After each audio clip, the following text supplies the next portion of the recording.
So it's a little bit windy out here, but this is the routing for the cable.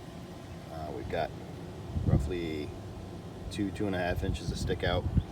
Cable goes out and around through this midpoint right here, hooked up under the crank.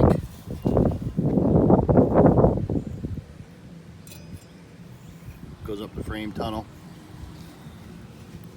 coming out over here, going through my wiring loom, and comes up to the Tektro shifter right there.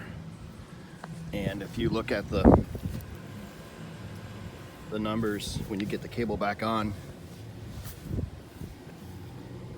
and they don't line up, go to that video on Shimano Altus derailleur adjustment. I think it's by the bike doctor, the bike king, and he explains what these 3 screws do and what they call the barrel nut, which is right there, and that will align the chain.